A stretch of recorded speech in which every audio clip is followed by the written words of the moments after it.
Bienvenidos a un episodio nuevo de Somos Founders, a podcast con Edgar Navas, fundador de Clica.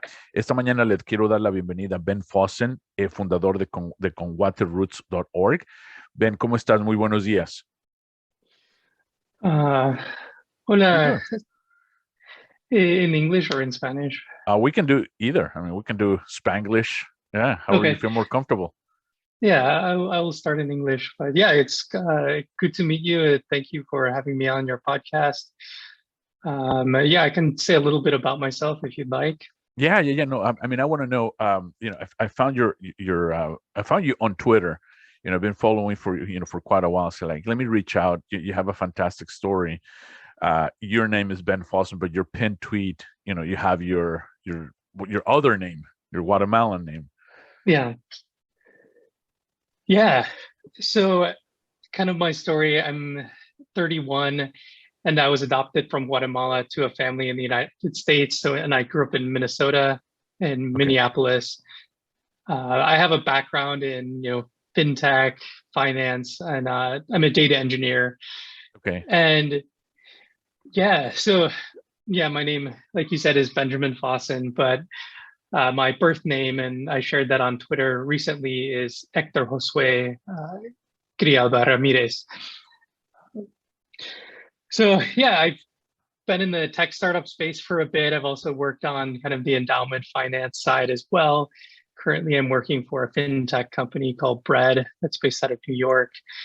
And I started this global community of people adopted from Guatemala, along with 4 other people who are also adopted from Guatemala, to just kind of a way to build community, but help people find their identities, connect back to Guatemala, connect back to their roots.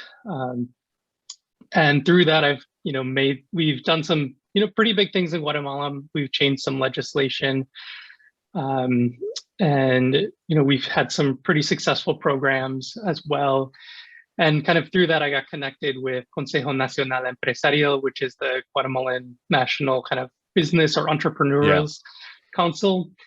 And I've been on the board of that this past year. And it's just been a really great experience to kind of connect back and use some of my skills as a entrepreneur to really help with the economy in Guatemala. No, and that is great. I mean, to me, I have a bunch of questions, about, growing up, how, got into the startup community, how did you get into technology? But the first one is just like, I mean, you when did you realize you wanted to become an entrepreneur? I mean, in your early ages, was there a figure that kind of taught you, or you look up to, that say like, hey, I want to be like this person, or I want to take that path? So I was probably around 22 when I first decided that, being an entrepreneur was something I was interested in. To be honest, I think in my teenage years, it wasn't something I really thought of much. I went to the University of Minnesota and I studied computer science. And I think, at that time, there was, this was around 2008 to 2012. So, I mean, there was a lot of talk about, making apps, a lot. I mean, just getting into that startup world was a very talked about topic. So I think kind of just naturally, it was something I was around through that. And it wasn't until I was out of college, and it was a couple friends of mine who were doing a tech startup, and I connected up with them. And it was, I asked if I could be a part of it, or they asked how I could be a part of it. It was kind of a mutual interest. And, I think I just kind of fell in love with being an entrepreneur there. But, I think, it kind of just, there's part of me that wanted to build something. And I think when I found these friends of mine who wanted me to be a part of their startup, it just kind of really lit a fire in me for kind of that. Because I think you really do have to have a passion for being an entrepreneur. Oh yeah. Because it's a lot of work, as I mean, you're aware of, and it's not always the easiest path. Correct. No, it's absolutely true. I mean, it's, some people aspire and see the social media posts are like, oh, this is, I want to be a entrepreneur, a startup founder, and it's definitely not easy. It's sometimes it's very lonely, I mean, it's brutal. Let's just Yeah. call it that. But yeah, it's not for. I wouldn't say that it's not for everyone. I think everyone should at least try it. It's like, oh yeah, this is for me. This is exactly like you say. Hey, this is my passion, or this is definitely not for me. It's way, and there's nothing wrong with it either. I mean, absolutely nothing wrong. But yeah, I mean, you should at least try it at once just to see what this is all about. But yeah, so when early on, Ben, you founded this organization, which I think is tremendous. Now you guys have a global footprint. How do you start this? I mean, when do you think like, how do I connect back to my roots early on? When did you start getting that interest in saying, because I'm assuming or tell us, I mean, how do you grew up? And then when did that start? Like, hey, I'm different. I need to establish that connection. Yeah. Yeah. So that's a pretty big question.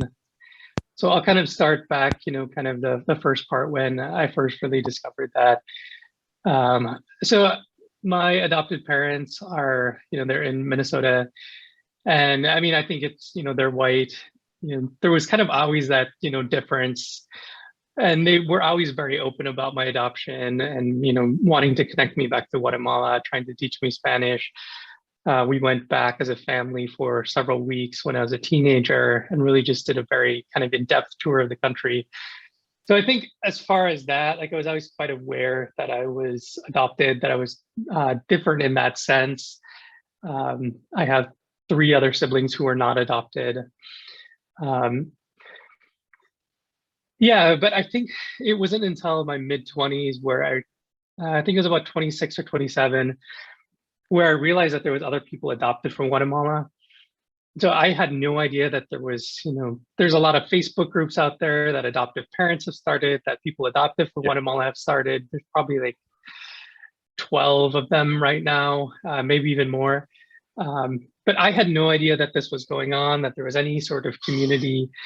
And it turns out there was about 50,000 children that were adopted from Guatemala to the United States and Europe, and then Australia, New Zealand, and Israel over the course of about 30 to 40 years. And Okay. for a country the size of Guatemala, that's a lot of children. I mean, they estimate at the height of it, about 1 in 100 children were adopted out of the country. So Wow. it's very widespread. Yeah. And what do you know why was that? Yeah, so I mean, there's a lot of different theories kind of on why this is. I think it's a topic that really needs to be studied more. But I think kind of to sum it up was, there was a civil war going on in Guatemala at the time. So it just kind of opened the door for a lot of corrupt activities that were going on. I think when it first started in the 80s, we've heard of adoptions as early as the 60s, but it wasn't until I think the 80s and 90s where it started to be a little bit more mainstream. Okay. But then it wasn't until the 2000s where you started to see, in the 5,000s of children being adopted out each year. And I think in part it was, adopting from Guatemala was a lot quicker than other countries. I mean, it was still a quite expensive process, but the proximity to the United States, where I want to say about 80% of the children went, definitely played a factor into it. But I mean, there was a lot of corruption that was involved in this, and in some cases, it did really just kind of devolve into human trafficking. Gosh, wow, that this is big. I mean, honestly wasn't expecting, but yeah, like anything in our countries, when you mentioned, oh, this was an expensive process, immediately in my head is like, whoa, why? Or where did that money go? And of course, it's unfortunately, in our countries, this is just the day to day. When there's money to be made, I'm speechless, man.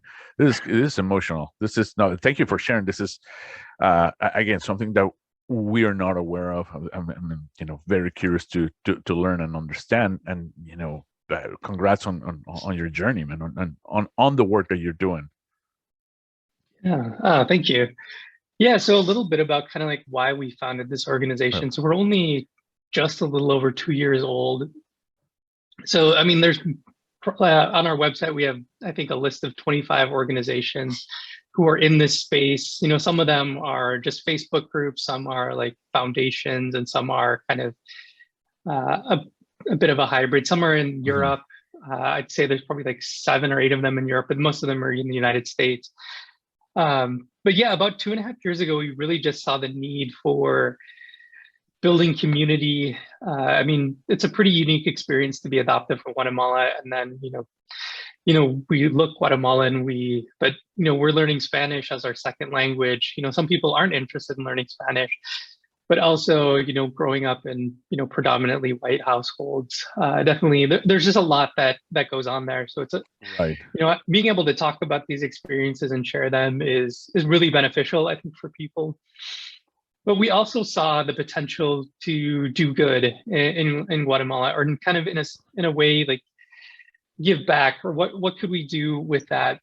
I mean, and that's kind of what got us started thinking about what we could do in this space. No, and I totally get it. But for you, and I'm I don't know if you're anyone else in the group sharing that growing up, and which I'm assuming is middle to upper middle class, because if you're adopting, and you say it's an expensive process, then that disqualifies a lot of the population. So you have to go through the process. You're assuming that it's a family of need, mostly white. I mean, if we want to create a profile, so you're going to end up growing in a suburban setting or in a very white. I don't know, how is your schooling, for example? Do you go to a predominantly white school where there's not a lot of diversity, and how was that experience for you? Yeah. I mean, I think kind of you're very right on that profile of who was able to adopt. And kind of that thinking is, so we wrote a financial report, and maybe I can talk about that a little bit later, about some of the potential that this community has. But yeah, I mean, that profile that you mentioned is quite accurate. I think the families that adopted are predominantly white, upper middle class, and wealthy families. And yeah, I grew up in a suburb of Minneapolis that was predominantly white. I went to a private school in the Twin Cities area there. And yeah, I mean, it definitely makes you, a person, ask a lot of questions, like internally. And I think it makes me observe the world in a different way, I think, than some of the people I grew up around. It's, whether I like it or not, like, I do have, the way that I was taught to think growing up is, I guess, what you'd say more of a white mindset. And it's almost difficult to kind of pinpoint exactly what that means. But, my adoptive parents are white, and kind of I grew up in that world, and that's kind of what I think, how I think, and in a way it frames how I see the world. But I don't 100% fit in that world, because I am adopted from Guatemala. I look Guatemalan, but in a way I also don't 100% belong in that Guatemalan world with other Latinos in the United States, or other Guatemalans in the United States, or other Guatemalans back in Guatemala, because I missed a lot of that, those cultural things. I've been learning Spanish, but it's my second language. So it's kind of like straddling two worlds almost, for most of my life. And it's something I don't think I realized until I was in my 20s, that's kind of what the experience was. But it's an experience that I think that a lot of people who are adopted really share. And I think that's really why we can connect and have so many unique shared experiences. No, it is fascinating, because you're right. I mean, I'm an immigrant myself, and I can see what I've been here for too long, I would say now. And I could see that where that fits in, whether the people that do come from a country is like, well, and if you grew up here, it's a different mindset, especially if you were not immersed in the culture. I mean, you probably didn't grow up eating Guatemalan food, or speaking the language, throwing the cerote here, cerote vos, Yeah. So you absolutely, I completely get it. I can see how that's part of the, what's missing on the identity that you want to say, like, hey, that's part of my root. but I don't have it. Right now, how do Mhm. no, I wouldn't say compensate, but how do I get that? How do I start absorbing that so I can at least get some of it into your persona? Yeah. Yeah, and then that's kind of why our mission at Adoptees with Guatemalan Roots is to really help adoptees find their identity, because I think that's kind of the key piece of, you know, being at peace with Yeah, this fact that, you've grown up in two worlds. What does it mean to be Guatemalan? What does it mean to be somebody who looks like the way we do and was raised in a, upper middle class white or wealthy home? And making peace with that, I think, is really important, and it really yeah, can come in a lot of different ways. But right. that is our focus, and I think that really unlocks a lot of potential for the particular individuals. Good, good, good. But because in some instances I've heard, and I don't like this term. It's like, well, is that kind of like you don't belong here or you don't belong there? But like, no, you do. Just because well, you had the opportunity to grow up here, like I said, fortunate to grow up in upper middle, you were given a lot of opportunities. But yet, on the other hand, you have to miss some of the other part of the cultural aspect. That doesn't mean that you have to be excluded from either or, Right. just because of the color of your skin or by the way you speak. That it shouldn't be that way. And again, I think this is what's amazing, what your organization is doing. Just and this is the follow up to my question: how are you guys doing to connect back home? What initiatives or examples have you carried out? Yeah. So kind of when I mentioned that, our mission is to help people connect with their identity. For a lot of adoptees, connecting with their identity means, connecting with the country of Guatemala. And that can happen in a variety of ways. I mean, you know, some are, just connecting with Guatemalan music, Guatemalan cuisine, learning how to make the food, or just, trying it. You have people who are adopted who are trying Guatemalan food for the first time in their 20s and 30s and really just loving it. I mean, food is a really easy one. I mean, everyone has Yeah. to eat, and um, but yeah, we have a variety of programs. We've partnered with a variety of NGOs that do work in Guatemala. If adoptees are interested in teaching, if that's kind of their passion, and they want to connect back to Guatemala through education, we have a NGO that we've connected with and provided opportunities with, so that they can connect through the education system in Guatemala, or organizations that are doing that. One program that's been really popular, and I think this is really cool, because I mean, this is how I connected back to Yeah. Guatemala. I'm a huge football or soccer fan, and I connected with some scouts for the Guatemalan national team Oh wow. years ago, and we've become friends over the last 10, 12 years. And when a couple years ago, when I started realizing that, hey, there's 50,000 children that were adopted, at least one or two of them have got to be, professional soccer players. So I put together a presentation, and because I should go back, because we are all Guatemalan citizens, we're all Yeah. dual citizens of our Okay. adopted countries and then birth country of Guatemala, and we're citizens without, we don't have to activate it or do anything. In the eyes of the Guatemalan government, we've never lost that citizenship. Right. Yeah. Yeah. So athletes are able to represent the Guatemalan national teams in soccer and other sports at Oh. like the Pan American Games or the Olympics. So I put together a presentation, showed it to my friend. He showed it to some people at FEDAFUT, our football Yeah. federation, and they, pretty much just said, "Yeah, I mean, this would work, but no one's really thought about this avenue for looking for talent." Of course. So, I put it on the presentation out in several of these Facebook groups and kind of just online communities for adoptive families. And I was just kind of shocked at the reception. There was probably about 30 people who replied, and some really talented players. Wow. Um, Just here in the and U.S. yeah, in the US and in Europe as well. And Uh, what I was really shocked about is some of these adoptees and their teenagers, kind of they expressed like, hey, like my dream has been to play for the Guatemalan national team. oh I wow. That just is didn't know how awesome. to get connected. Unfortunately, COVID's kind of made a bit of hosting tryouts in the US a little complicated. So we're hoping that that'll happen in the near future. But we've had some of them be in contact with the Football Federation. But one of the really cool things was there was an adoptee from Israel who is 20 in his late, I think he's 28 right now, or he just turned 28.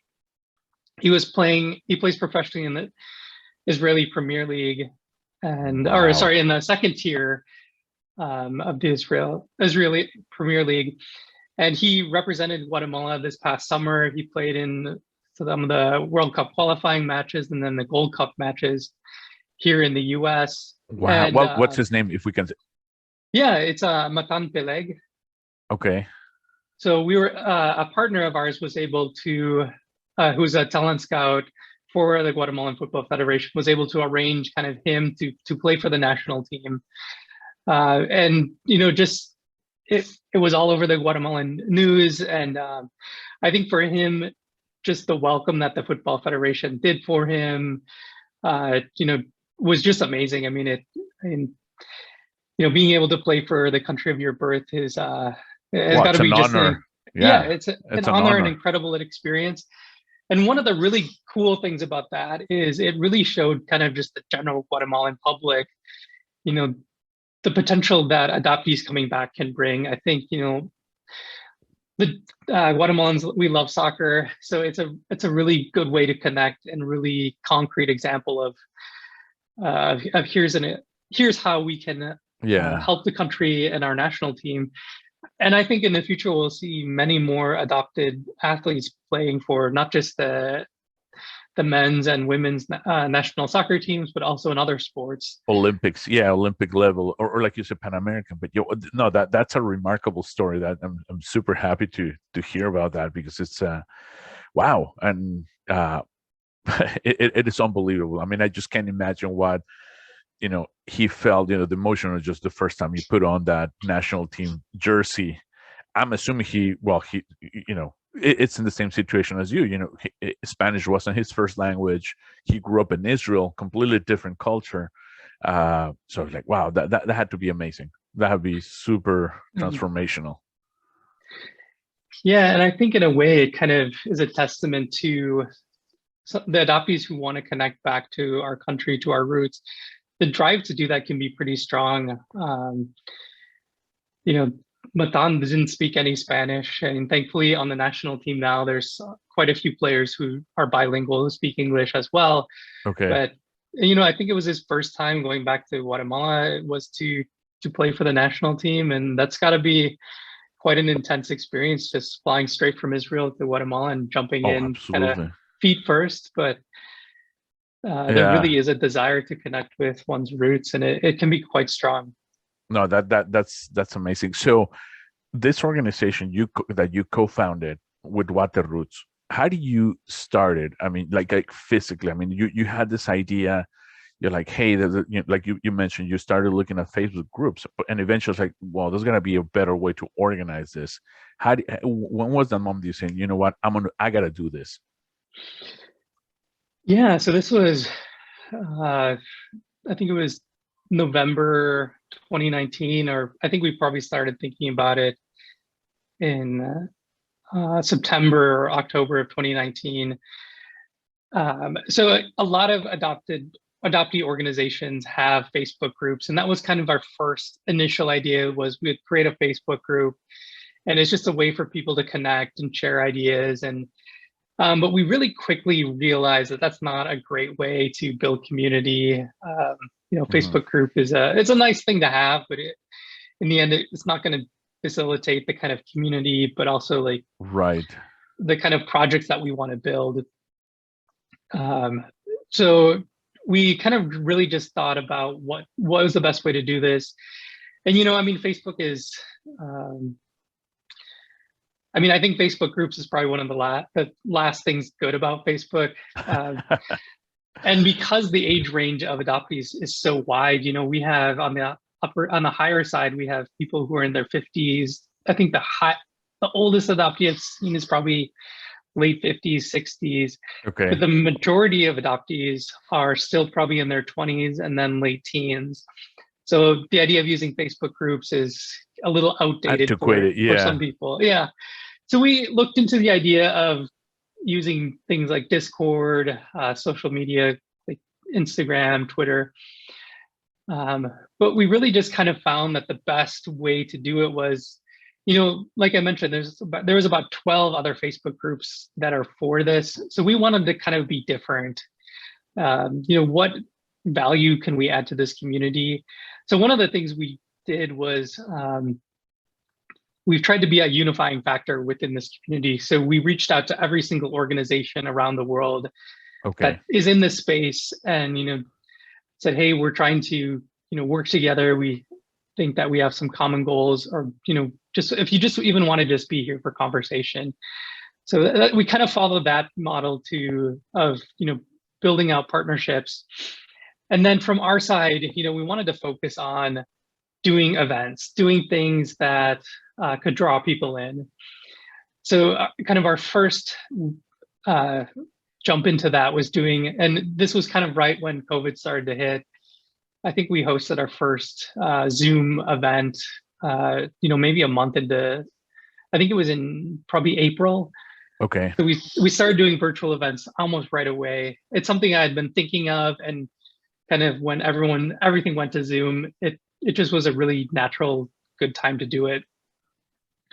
So we hosted, happy hours, basically starting right away as soon as the pandemic hit, and those are really great way for just people to talk. And then we did a virtual speaker series. So, and one of the nice things about the pandemic was, people were home, they were looking for things to do. So we were able to connect with quite a few Guatemalan celebrities who were, I think, had the pandemic not happened, would have been too busy to speak on our show.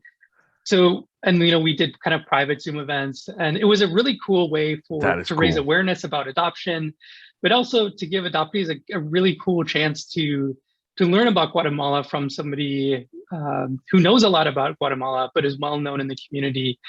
And kind of just having that support was really cool. And then kind of as COVID has gone away a bit with the vaccinations and it's okay to host in-person events, we've started to get back into hosting kind of weekend-long conferences or meetups. And those are just kind of a way for people to meet up, to share stories, to just build friendships. And that's really been great as well. So are you hosting those in different cities at a time, or do you have like chapters now?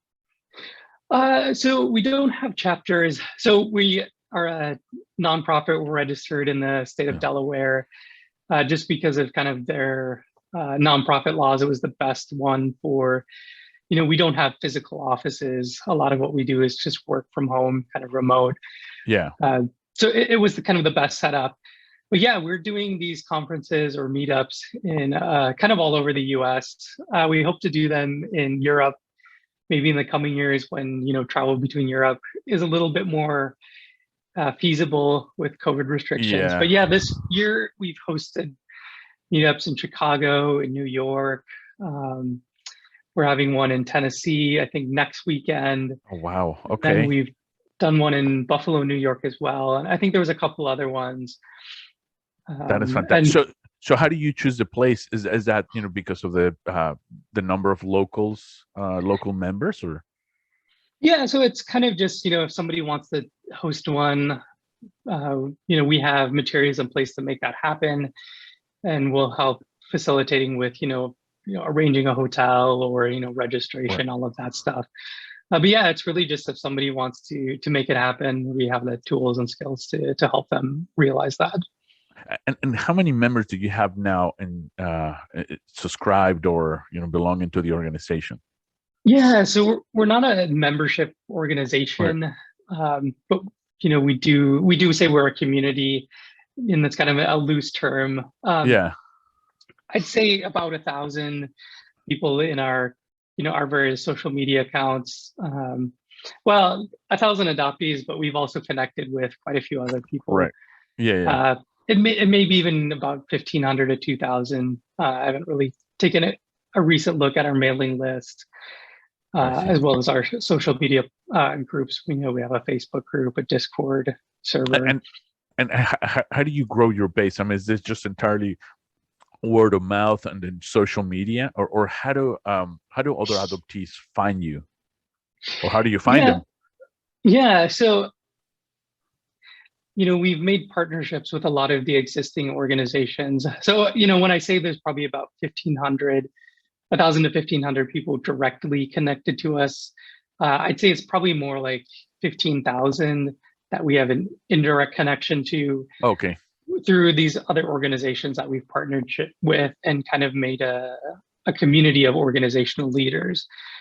So, I mean, that speaker series, for example, we put it on, we were the ones who put it on, but we made it available to these other organizations that I mentioned. And there's about 25 of them. Okay. So as far as finding people, a lot of it's just word of mouth. It's, through these partnerships we've developed, we're able to share our events, our different projects that we're working on with quite a very big global audience. We've done some, we've had some articles written about what we're doing. But yeah, social media is probably one of the big ways we do this. Okay.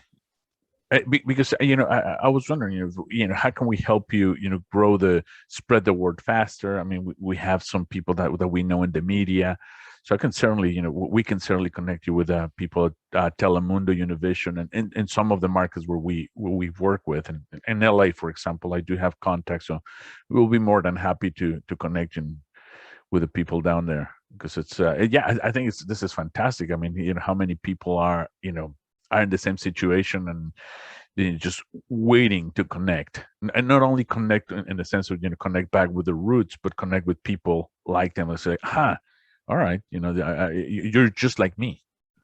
Yeah, that would be really great. One of the biggest projects we've worked on is a partnership with the Guatemalan government.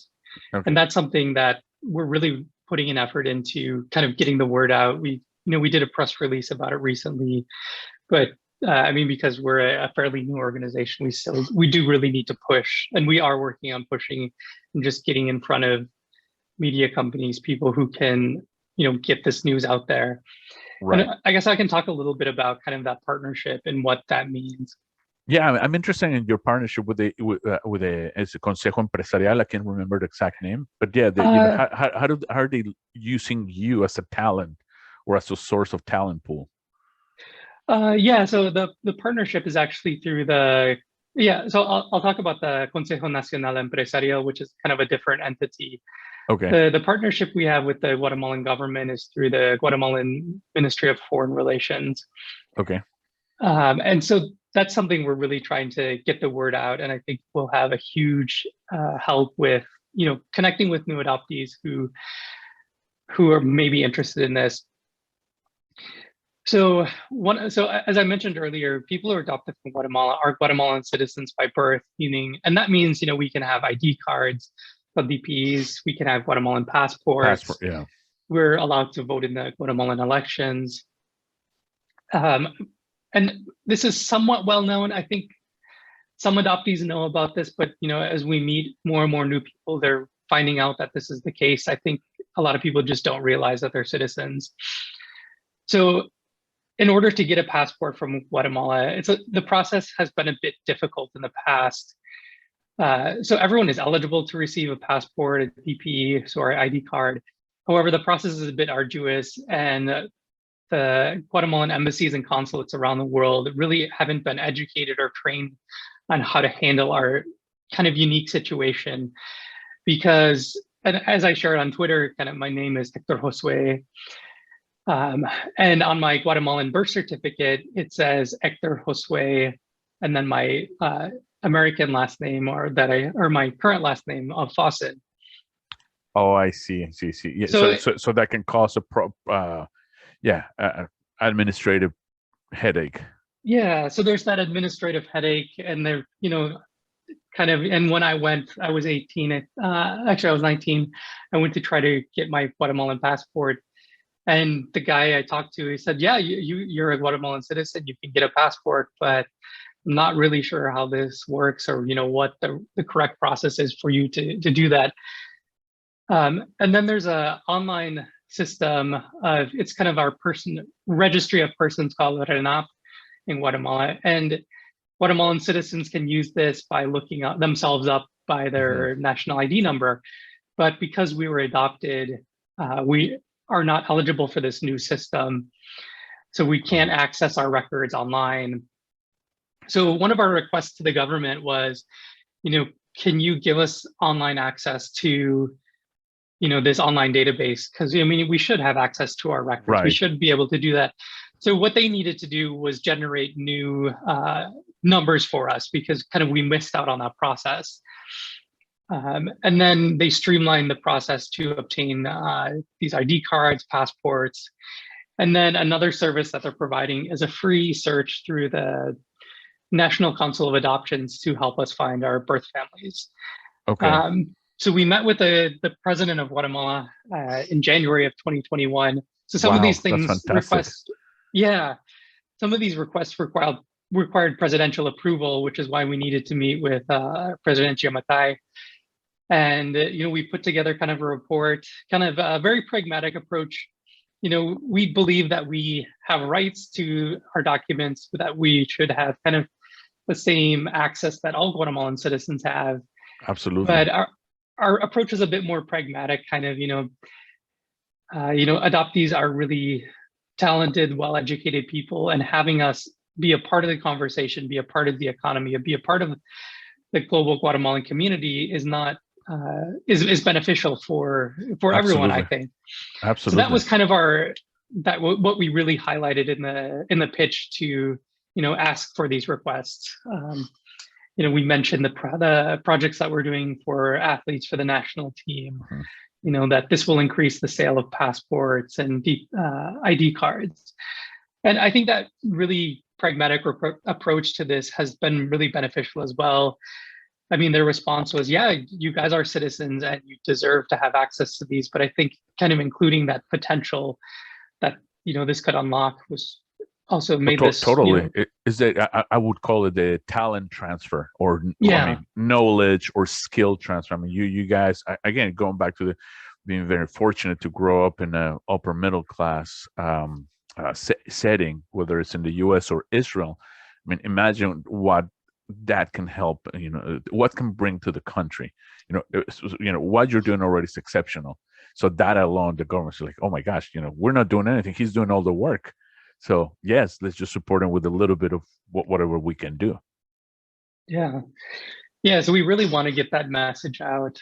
The work for this was completed, and I'm still a bit shocked. In kind of record time, they got it working within about 5-6 months of our request. And kudos to the government then. I mean, anywhere that kind of turned around on it's quick. A request that needs a presidential approval is unheard of. But in Guatemala, I was expecting, to be honest, I was expecting, a couple years if they even went for the idea. But 6 months was shocking. That's pretty impressive. So, we have the hard part of, getting the word out and, letting people know how they can access these services and what they can do. But I think it's just amazing that now that any person who's adopted from Guatemala can walk into any Guatemalan embassy or consulate around the world, and they will be able to help us, get the documents, get that is fantastic online access that we need to see our documents. And that just is, I think it's amazing. And it is amazing. Yeah. Again, congratulations for the work. I mean, this is truly, I mean, you did this. I mean, you and your team, I want to say, you guys did this. I mean, we got a sitting precedent to move this quick and adopt a new legislation. That's truly remarkable, man. That can transform people's lives. That's Yeah, it was a huge team effort. A lot of us put a lot of work into making this happen, and we spent a ton of time networking in Guatemala. A lot of this couldn't have ever happened if we hadn't had those great connections that we spent years kind of investing in to introduce us to the president, to people who can actually make things happen there. That is amazing, man. That's truly amazing. And again, I'm very surprised that you got a president just to move that quick. The entire government. So that, and you just right, you were mentioning, something about the Consejo Empresarial, and we're going back to the talent transfer. How's that experience been for you? Yeah. Yeah, so I'm a part of the organization in Guatemala called Consejo Nacional Empresarial, and it's the kind of National Council of Entrepreneurs or Business People. And it's a new organization in the last year, and kind of the idea is to help represent the Guatemalan private sector. So yeah, there are a couple existing organizations that do this already, but one of the things that we wanted to highlight is, we want to modernize the Guatemalan economy. I think, in particular, the Guatemalan economy lags behind in areas of tech, fintech. It's largely built on kind of non-tradable goods, construction, consumption, and just, because of that, the economic growth in the country is not what it should be compared to, the whole LATAM region. And I think, modernizing it is really what needs to happen. Absolutely. So part of CNE is kind of what we call the organization, or the abbreviation, is to help modernize the economy. And I was connected with some of them about a year ago, and kind of with the idea that, Guatemalan adoptees are a group of people who are, they're very well educated. They've had a lot of opportunities. But many of us, are entrepreneurs. We've had businesses, or our adoptive families have businesses, and it's they're interested in including us in the conversation about trying to modernize the economy, trying to promote competition in the marketplace, and really just seeing where that kind of overlooked group of people could how we could contribute. Right. And so I've done a lot of work on trying to quantify that. So, I'm a data engineer. I've worked in fintech and finance, but data is something that I really love. So I had been working on, and we published it a couple months ago, was a report on the net worth of the global Guatemalan adoption community. And what I mean by that is, so the 50,000 people that were adopted from Guatemala, so we're looking at those who are 18 and older, who are adults, right. And then we're looking at all the households who adopted children from Guatemala. And that's kind of what we constitute as the global adoption community. So I love data, and I was thinking about this kind of just through observation, through some of the events that we've had, but just through interacting with a lot of these leaders and people in this community. And I was really realizing that, adoption was really expensive. The Hague did a report, and they estimate that, the average cost to adopt a child from Guatemala, and this was in the 2000s, was $25,000 US dollars. And wow. About 75 to 80% of the children went to the United States. In Europe, in New Zealand and Australia, the price was significantly lower, but it still wasn't cheap. It was about in that $8,000 to $15,000 range. So we're still talking a decent amount of money. Yeah, which again disqualifies a lot of people. So meaning these children went to, I would say, upper middle class. You just don't have 25,000 sitting around that easily in the U.S. Yeah. So that was kind of like the basis for this report. It's in 2008, I think, or 2007 rather, the average U.S. household income was about $56,000. And when you're adopting a child from Guatemala, that that 25,000 covers the whole thing. It's lawyer fees, traveling there, immunizations, kind of just whatever fees associated with that. But there's not a way to finance this. You can't go to the bank and get a loan for adoption. You got to have cash. Yeah, it's all either you pay part up front and then you pay or installment payments. But either way, this is a significant chunk of disposable income you need to have. Right. And so, like you said, you're eliminating probably 50 to 60% of the U.S. population who doesn't have over half of their income for the year to spend on adopting a child. Correct. Yeah, and that's just the process. The other one is racing, which is it's even more expensive. So that again, through assumptions, and now you obviously have the data. That means that it's only certain upper echelons can afford to do this. Absolutely. Yeah. So kind of just based on that, we put together a model, and we're kind of looking at the top 40% of the income bracket in the United States and then Canada. And thankfully for the United States, the State Department has really good records of the number of visas that were issued by the US government for people that were adopted. So we're able to get really good numbers on, how many people were adopted per year. And based on that, we're able to get a pretty good idea of how many adult adoptees there are. And then, especially since adoption was concentrated in 2000 to 2008 is when you were seeing 5,000 people being adopted a year, as opposed to like 1990 and 95 when it was maybe like 800 or 900. So the majority of people who were adopted are in that range where it was really expensive. You have reports of people paying up to 40,000. Wow. So yeah, and then in Canada, they have pretty good records as well from the Canadian government. So based on that, we're kind of able to, and then, I was able to, read through Credit Suisse, through a variety of other banking institutions that collect this kind of income information. We were able to put together quintiles for, what we think are correctly model the US region, then Canada, and then what we did for the European area, and we kind of combined that with the European Union and then the non-EU countries, the UK, Norway, and then Israel, and then we added New Zealand and Australia, and we kind of had to make a blended income distribution based on information from a variety of those states.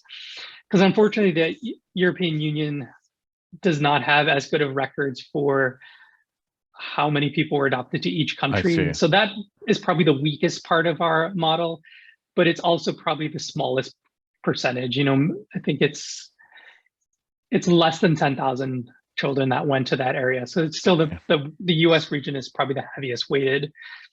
So yeah, and then we just kind of built out we use a standard distribution curve for what you would expect in the top 40% of the income distribution, if you're just looking at that right there.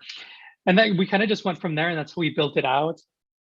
We included some models for, downward mobility. Not everyone's going to stick into that income bracket that they've been in their whole lives. But, this time period has also coincided with one of the longest, bull markets in in our lifetimes, as well as, this is, these are, upper middle class or wealthy, primarily white families who are adopting these children.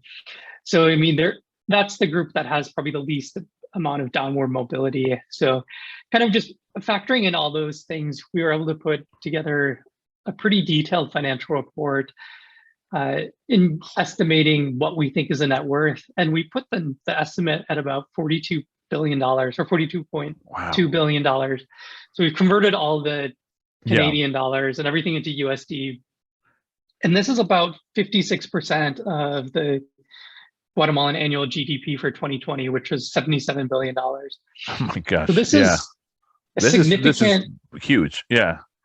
Yeah. So this is a significant amount of capital that's connected to people adopted from Guatemala. And especially as, we've seen many articles written about this topic of, the transfer of wealth between kind of that baby boomer generation to millennials and then I think it's Gen Z. Gen Z, yeah. And that's going to happen in the next 15 to 20 years. So a lot of this money is going to end up in the hands of Guatemalan citizens.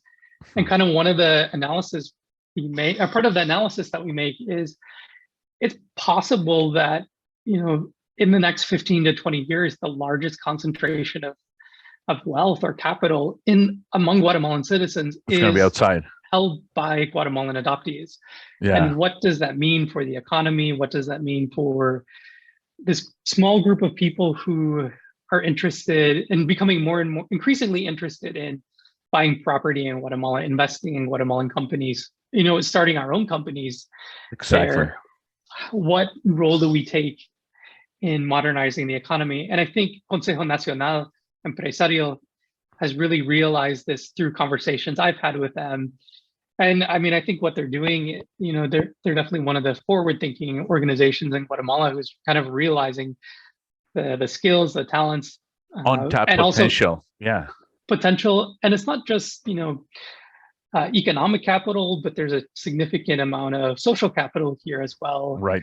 That is brought back. So I think they're really forward-thinking in wanting to include us, giving us a seat at the table and in the kind of the private sector and having a voice, because I think this is important. Yeah. There's a lot of potential here that's really hasn't been looked at by really anyone in Guatemala right now. No, that is truly fantastic, and you're right. I mean, once you put it in numbers, and if I'm a minister or part of me, like, wow, look at this. Again, all this untapped potential that we could choose to ignore it, and it will happen organically at its own pace, because it's going to happen. I mean, you're going to make it happen no matter what, or we can tap on this and make our economy grow, like you said, transform an economy, bring it back to the 21st century. This is amazing, and I, Ben, love you having in the show. I hope you come back, because I want to keep following your story. Where does this go? I want to see not only how you transform your country, but how other adoptees from other countries can do the same for their countries. So this could become a model for other people that are from other countries, not necessarily only in the US, but from other regions. They're like, hey, look what Ben did. Look what has done for Guatemala. What can we do the same for our own countries? This is an amazing model, man. Yeah, that would be amazing to see other countries, and I think especially in Latin America, there really is potential. As you have other Central American countries and South American countries where there is very high rates of adoption, where they are still citizens, and that would be wonderful if we could see kind of this model be adopted and looked at throughout the region. I think there's a lot of potential for good. I really congratulate you. This has been truly remarkable. Very emotional. I mean, it's a great story, man. One of the most fascinating stories I've heard. And welcome you back. Hopefully soon, so you can give us an update on where you are. Thank you so much for being here. Yeah, thank you so much, Adyo, for having me on. This has been a great conversation. I really enjoyed my time, and I hope to be back someday. I appreciate it. Thank you for listening, and hope you join us next week in Somos Founder Hour.